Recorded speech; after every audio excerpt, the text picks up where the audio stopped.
নমস্কার বন্ধুরা, আশা করছি সকলেই ভালো আছেন। সিম্পল স্টিচিং উইথ নিরু চ্যানেলে এক নতুন ভিডিওতে স্বাগত জানাই। এর আগের দিনের ভিডিওতে আমি এই 32 সাইজের ডিপ নেক ব্লাউজটির কাটিংটি আপনাদের সঙ্গে শেয়ার করেছিলাম। আজকে আমি A to Z সম্পূর্ণ সেলাইটি আপনাদের সঙ্গে শেয়ার করব। আপনারা প্রথম থেকে শেষ অবধি পুরো ভিডিওটি দেখুন। আশা করছি খুব সহজেই আপনারা এই সেলাইটি শিখে যাবেন। ব্লাউজের শুধু কাটিংটি শিখলেই হবে না, সেলাইয়ের মধ্যেও অনেক কিছু ব্যাপার থাকে। চলুন সেলাইয়ে চলে আসলাম। দেখুন, সবার প্রথমে কিন্তু আমি লাইনিংটা কাপড়ের সাথে জয়েন করে নেব। লাইনিংটা আমি মাপে কেটেছি, কাপড়টি আমি কিন্তু একটু বেশি কেটেছি। কাপড়টি এই কারণেই একটু বেশি কেটেছি, অনেক সময় কি হয়, সমান কাটলে কিছু কিছু কাপড় এমন থাকে এত সুতো খুলতে থাকে, তারপর কিন্তু মাপে একটু ছোট হয়ে যায়। এই কারণেই আমি একটু বেশি রেখে কেটেছি। এতে কী হয়, সেলাইয়ে যদি আমার জয়েন করার সময় একটু এদিকে হয়ে যায়, তবেও কিন্তু কোনো রকম সমস্যা থাকে না। আমি লাইনিংটা মাপে কেটেছি, কাপড়টি একটু বেশি কেটেছি। প্রত্যেকটা পার্টকে কিন্তু আমি এভাবে বসিয়ে বসিয়ে জয়েন করে নিব। আমার চ্যানেলে নতুন হয়ে থাকলে প্লিজ চ্যানেলটিকে সাবস্ক্রাইব করে দিয়ে পাশে থাকা বেল আইকনটি প্রেস করে দিবেন, যাতে আমি নতুন ভিডিও আপলোড করার সাথে সাথে আপনার কাছে নোটিফিকেশান পৌঁছে যায়। যারা ফেসবুক পেজ থেকে দেখছেন, পেজটিকে ফলো করে রাখবেন। প্রত্যেকটা পার্ট কিন্তু এভাবে আমি সুন্দর করে জয়েন করে নিব। আপনারা যারা একদমই নতুন, তারা কিন্তু এই জায়গাগুলো পিন লাগিয়ে নিতে পারেন। পিন লাগালে কি হবে, কাপড় কিন্তু ফুলে থাকার সম্ভাবনা থাকবে না, একবারেই আপনার কাজটি হয়ে যাবে। কাপড় ফুলে থাকলে আবার খুলে ঠিক করতে হবে, সেই জন্য আপনারা একটু পিন লাগিয়ে নেবেন। পেছন পার্টটা আমার সেলাই হয়ে গেল, এবার আমি সামনের পার্টটা সেলাই করছি। প্রত্যেকটা পার্ট কিন্তু এভাবে আমি জয়েন করে নিব। যারা এই ভিডিওর কাটিং ভিডিওটি দেখেননি এই ব্লাউজের, তারা কিন্তু কাটিং ভিডিওটি দেখে নেবেন। আমি এই ভিডিওর ডেসক্রিপশানে লিঙ্কটি দিয়ে দেব কাটিং ভিডিওটিও আপনারা দেখে নেবেন। প্রত্যেকটা পার্ট আমি ঠিক এই রকমভাবে জয়েন করে নিচ্ছি। দেখুন, সামনের পার্টটা আমার জয়েন করা কমপ্লিট হয়ে গেল। জয়েন করার সময় একটু টেনে টেনে নিচ্ছি, যেন কাপড় ফুলে না থাকে। ঠিক এই রকমভাবে কিন্তু লাইনিংটা আমার জয়েন্ট হয়ে গেল। সামনের পার্ট পেছন পার্ট দুটোই আমার জয়েন্ট হয়ে গেল। এরপর কিন্তু আমি হাতাটা জয়েন করব। দেখুন, হাতাটা জয়েন করার সময় কাপড়টি কিন্তু আমি সোজা করে রেখেছি। লাইনটি আমি সোজা দিকে বসালাম। লাইনটি সোজা দিকে বসিয়ে নিচের যে বর্ডারটা আছে, নিচের বর্ডারটা আমি 1/2 ইঞ্চি মার্জিনে সেলাই করে নিচ্ছি। এইভাবে হাতাটা লাগালে কি হবে, আপনাকে আলাদা করে আর পট্টি লাগাতে হবে না। হাতে যখনই বর্ডার থাকে, এরকম শাড়ির পাড় থাকে, তাহলে কিন্তু এইভাবে লাগাবেন। এতে কি হয়, হাতাটা একটু নিচের দিকটা হালকাও থাকে আর ফিটিংটাও খুব ভালো হয়। আলাদা করে পট্টি লাগানোর প্রয়োজন পড়ে না। ওপর দিকে লাগিয়ে নিলাম। এরপর দেখুন, আমি উল্টে নেব। ঠিক এই রকমভাবে উল্টে নেব। উল্টে নিয়ে লাইনিংটাকে ভেতরের দিকে দিয়ে দেব। লাইনটা উল্টো দিকে চলে গেল, সেলাইটা কিন্তু আমার এখানে বন্ধ হয়ে গেল। এরপর দেখুন, এরপর এই পার্টটাই কিন্তু সমানভাবে ভালো করে বসিয়ে নিতে হবে, যেন লাইনিংটা বাইরের দিকে বেরিয়ে না আসে। সুন্দর করে বসিয়ে নিয়ে একটা চাপ সেলাই দিয়ে দিব। একদম লাস্ট পর্যন্ত একটা চাপ সেলাই দিয়ে দিচ্ছি। চাপ সেলাইটা দেওয়া কমপ্লিট হয়ে গেল। এবার আমি উল্টে নেব। উল্টা করে নিলাম। উল্টো করে নিয়ে কিন্তু লাইনিংয়ের চারপাশে আমি জয়েন করে নেব। লাইনিংটা আমার মাপে আছে, কাপড়টি কিন্তু আমার একটু বেশি আছে। এবার আমি সম্পূর্ণটা এইভাবে করে নিলাম। ঠিক একই রকমভাবে আরেকটি হাতাও আমি কেটে নেব। এবার কি করছি, এবার প্রত্যেকটা পার্ট থেকে কিন্তু এক্সট্রা যে কাপড়গুলো আছে সেগুলো কিন্তু কেটে কেটে বাদ দিয়ে দিচ্ছি।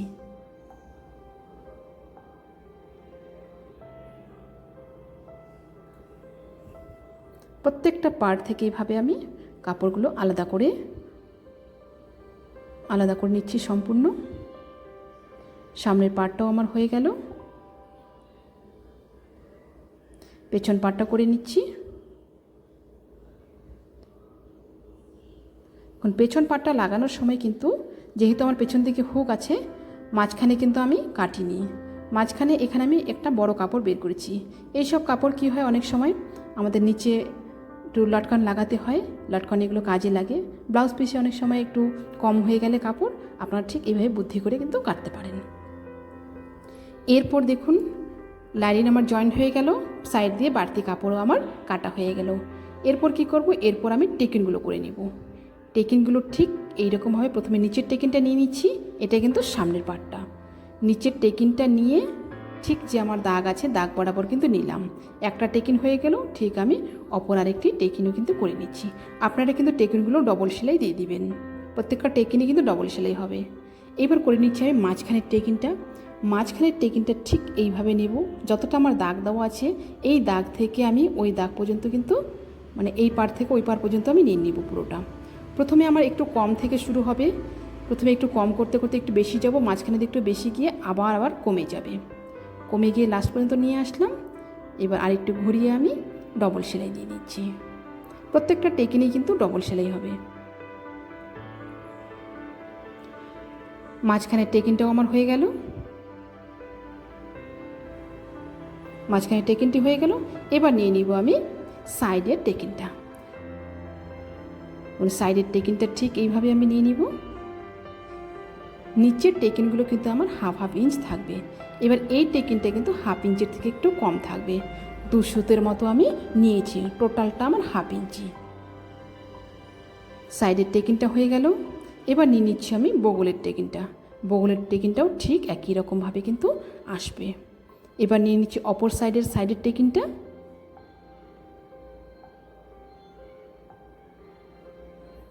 এরপর নিয়ে নিব আরেকটি বগলের টেকিন, ঠিক এইভাবে। প্রত্যেকটা টেকিন কিন্তু আমার কমপ্লিট হয়ে গেল। সামনের পার্টের টেকিন কমপ্লিট। এরপর আমি পিছন পার্টের টেকিনগুলি লাগিয়ে নেব। পেছন পার্টের টেকিনগুলো ঠিক এইভাবে লাগিয়ে নিচ্ছি। অপর সাইডের আরেকটি পার্টেও আমি টেকিনগুলো লাগিয়ে নিচ্ছি। এরপর দেখুন আমি নিব পট্টিগুলো জয়েন করে। প্রথমে টেকিন কমপ্লিট। এবার পট্টির জন্য আমি 3 ইঞ্চি চওড়া করে কাপড়টি কেটে নিয়েছি। আর লম্বাটা তো গলার যতটা লম্বা থাকবে সেই অনুযায়ী লম্বাটা থাকবে। কাজ পট্টিটার জন্য কিন্তু কাপড় প্লাস লাইনিং দুটোই আমি কেটে নিয়েছি। পট্টিটাকে নিচের দিকে রেখে ব্লাউজের পার্টটাকে আমি উপর দিকে রেখেছি। উপর দিকে রেখে কিন্তু হাফ ইঞ্চি মার্জিন এইভাবে আমি সেলাই করে নিচ্ছি। সেলাই করে নিয়ে নিলাম। এরপর আমি খুলে নেব, ঠিক এরকমভাবে খুলে নেব। খুলে নিয়ে আমি হাফ ইঞ্চি এভাবে ফোল্ড করে দেবো। প্রথমে এইভাবে হাফ ইঞ্চি ফোল্ড করলাম, তারপর চলে যাবে একদম সেলাইয়ে। এখানে সেলাইয়ে চলে গেল। এরপর কি করব, একদম যে আমার চাপটা আছে প্রথমে যে আমি সেলাইটা করেছি সেই সেলাইয়ের উপর আমি চাপটা দিয়ে দিলাম। ওর পাশ দিয়ে আরেকটা চাপ সেলাই দিয়ে দিচ্ছি। কাজ পটিটা আমার রেডি হয়ে গেল। এবার নিয়ে নেব আমি হুক পটিটা। হুক পটিটার জন্য কিন্তু আমি 2 ইঞ্চি চওড়া করে কাপড়টি কেটে নিয়েছি। এবার আমি ভাঁজ করে নিলাম। 2 ভাঁজ করে নিয়ে এই পটিটা কিন্তু ওপর দিক থেকে আসবে। 2 ভাঁজ করে নিয়ে ঠিক এইরকমভাবে হাফ ইঞ্চি মার্জিনে সম্পূর্ণটা সেলাই করে নেব। সম্পূর্ণটা সেলাই হয়ে গেল। এবার আমি উপর দিকে একটা চাপ সেলাই দিয়ে দিচ্ছি। হুক পটিটাও আমার হয়ে গেল, এটা পরে হেম হয়ে যাবে। এরপর আমি হাফ ইঞ্চি মার্জিনে শোল্ডারটা জয়েন করে নিচ্ছি। একটা শোল্ডার আমার জয়েন্ট হয়ে গেল। ঠিক একই রকমভাবে অপর আরেকটি শোল্ডারও জয়েন করে নিচ্ছি।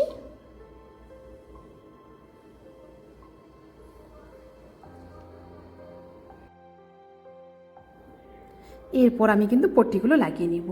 পট্টির জন্য কিন্তু আমি 1.5 ইঞ্চি চওড়া করে কাপড়টি কেটে নিয়েছি। প্রথমে আমি নিচের পট্টিগুলো লাগিয়ে নেব, তারপর গলার পট্টিটা। নিচের পট্টিটার জন্য দেখুন ওপর দিকে আমি পট্টিটাকে রেখে দিলাম। উপর দিকে রেখে হাফ ইঞ্চি মার্জিনে সম্পূর্ণটা জয়েন করে নিচ্ছি। একদম লাস্ট পর্যন্ত এবার সেলাইটা নিয়ে চলে আসবো। লাস্ট পর্যন্ত আমার সেলাইটা হয়ে গেল। এরপর আমি খুলে নেব। খুলে নিয়ে উপর দিকে একটা চাপ সেলাই দিয়ে দিচ্ছি পট্টির মধ্যে। একদম লাস্ট পর্যন্ত চাপ সেলাইটা দিয়ে দেব। চাপ সেলাইটা আমার হয়ে গেল। এবার আমি এটা হেম করে নেব। আপনারা যদি চান মেশিন সেলাইও করে দিতে পারেন। ঠিক একই রকমভাবে বাকি আর দুটো পট্টিও কিন্তু আমি করে নেব। এরপর আমি গলার মধ্যে পাইপিংটা লাগাবো।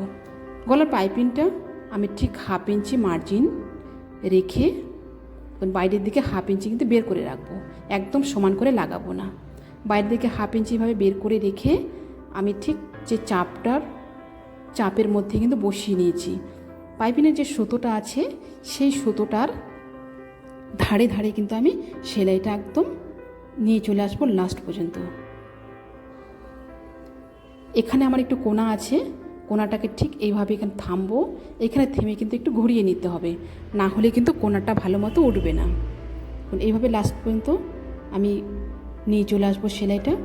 আপনারা যদি পাইপিং তৈরি ভিডিও দেখতে চান আমার চ্যানেলে দেওয়া আছে, আপনারা কিন্তু দেখে নিতে পারেন। একদম লাস্ট পর্যন্ত এভাবে চলে আসবে আমার সেলাইটা। এই জায়গাটায় আমার একটু আস্তে করে ঘুরিয়ে ঘুরিয়ে করতে হবে, পান শেপ আছে। এই কোনাটার মধ্যে কিন্তু একটু আমি দাগ দিয়ে দিলাম, দাগ দিয়ে এখানে একটু দাঁড়াবো, এখানে দাঁড়িয়ে কিন্তু তারপর এইভাবে সে ঘুরিয়ে নেব, না হলে কিন্তু পান শেপটা ঠিকঠাক আসবে না। এইরকমভাবে একদম লাস্ট পর্যন্ত আমি নিয়ে চলে যাব।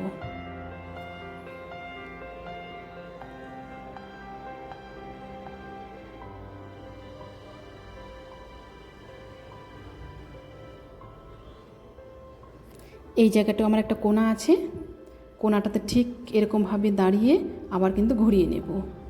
কোনাগুলোর মধ্যে কিন্তু এইভাবে ঘুরিয়ে নিতে হবে, পরে কিন্তু ওপর সেলাইটা দেওয়ার সময় কোনাগুলো একটু কেটে নিতে হবে। কোনাগুলো না কাটলে কিন্তু সেই জায়গাটা রাউন্ড হয়ে যাবে, কোনাটা বের হবে না। আমি কোনাগুলো কেটে নিয়েছি। এবার দেখুন এটা আমি ভাঁজ করে নিলাম, ভাঁজ করে নিয়ে এই পাশে উল্টে দেব। এই দেখুন এইভাবে আমি উল্টে দিলাম।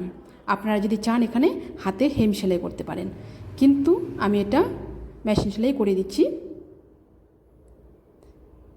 এইভাবে একটু প্রথমে দিকে একটু গিট দিয়ে দিব, গিট দিয়ে তারপর একদম ঠিক যে আমার চাপটা আছে চাপটার সাইড দিয়ে একদম পাইপিংটাকে রেখে আমি লাস্ট পর্যন্ত নিয়ে চলে আসবো ওপর দিকে সেলাইটা। যে জায়গাগুলো কোনা আছে সেই কোনাগুলো কিন্তু এইভাবে একটু ঘুরিয়ে নিতে হবে। ঘুরিয়ে নিয়ে কিন্তু পাইপিংটা এটা জয়েন করার সময় কিন্তু ওপর সেলাইটা দেওয়ার সময় একটু টেনে টেনে নিতে হবে, যেন কাপড় ফুলে না থাকে। একটু সামান্য একটু টেনে টেনে নিতে হবে। টেনে টেনে নিয়ে একদম লাস্ট পর্যন্ত এইভাবে সেলাইটা নিয়ে চলে আসবো। এখানে আমার পান শেপ আছে, এখানে কিন্তু একটা ভি শেপ যেন আসা চাই। এইভাবে কোনা করলাম, কোনা করে আবার ঘুরিয়ে নিলাম, ঘুরিয়ে নিয়ে আবার সেলাইটা চালিয়ে দেব। একটু আস্তে আস্তে করে স্মুথলি সেলাইটা নিয়ে চলে আসবো, একটু টেনে টেনে, কাপড়টা যেন এখানে ফুলে না থাকে।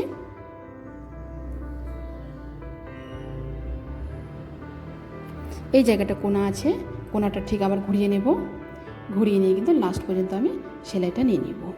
এখানে লাস্টে আমি ফোল্ড করে দিব, ফোল্ড করে দিয়ে ভাঁজ করে দিলাম নিচের দিকে। একদম লাস্ট পর্যন্ত আমার সেলাইটা হয়ে গেল। এবার আমি সাইডটা জয়েন করে নিচ্ছি। সাইডটা আমি মার্জিন অনুযায়ী জয়েন করে নিচ্ছি। সাইডটা আমার একটা সাইড জয়েন্ট হয়ে গেল। এবার অপর আরেকটি সাইডেও আমি জয়েন করে নেব।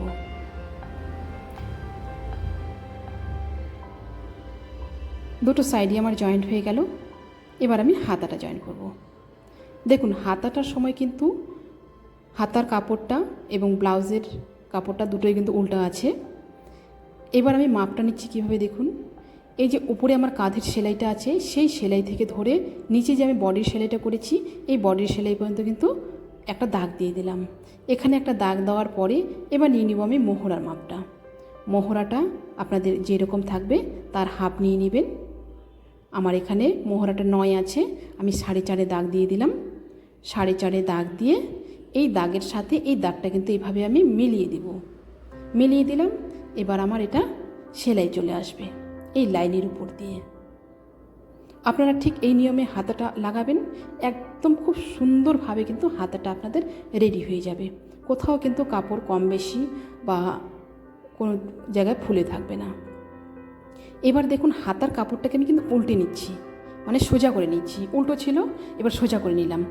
আর ব্লাউজের কাপড়টা কিন্তু উল্টোই থাকবে ব্লাউজটা। এবার দেখুন এই যে এইভাবে আমি ভরে দিচ্ছি, ঠিক এরকমভাবে ভরে দিলাম।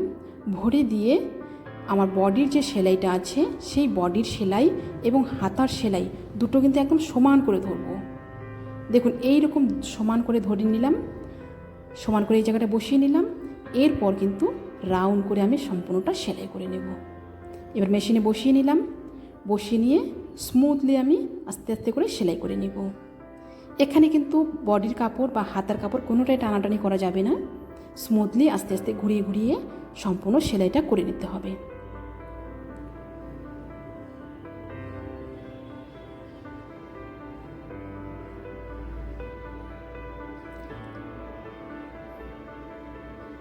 লাস্ট পর্যন্ত আমি নিয়ে চলে আসলাম। এবার এখানে একটা জিনিস দেখুন, এই যে বডির আমার বাড়তি কাপড়টা আছে মার্জিনটা, এটা আমি এই পাশে ভাঁজ করে নিলাম এবং হাতার যে কাপড়টা আছে ওইটাকে আমি ওই পাশে মুখ করে ভাঁজ করে নিলাম। দুটো কিন্তু দুই দিকে মুখ করে রাখলাম। মুখ করে রেখে আমি সম্পূর্ণটা রাউন্ড করে সেলাই করে নেব। সম্পূর্ণটা রাউন্ড করে সেলাই করে নেব। ঠিক একই নিয়মে আমি অপর আরেকটি হাতাও কিন্তু রেডি করে নেব। দেখুন খুব সুন্দরভাবে হাতাটা আমার চলে এসছে। ঠিক একই রকমভাবে অপর আরেকটি হাতাও আমি রেডি করে নেব। আশা করছি ভিডিওটি আপনাদের সকলের ভালো লেগেছে। ভিডিওটি ভালো লাগলে অবশ্যই লাইক, কমেন্ট এবং শেয়ার করবেন। নতুন নতুন ভিডিও পেতে চ্যানেলটিকে সাবস্ক্রাইব করে রাখবেন। যারা ফেসবুক পেজ থেকে দেখছেন পেজটিকে ফলো করে রাখবেন। আজকে এ পর্যন্তই, দেখা হচ্ছে পরবর্তী আর একটা নতুন ভিডিওর সাথে।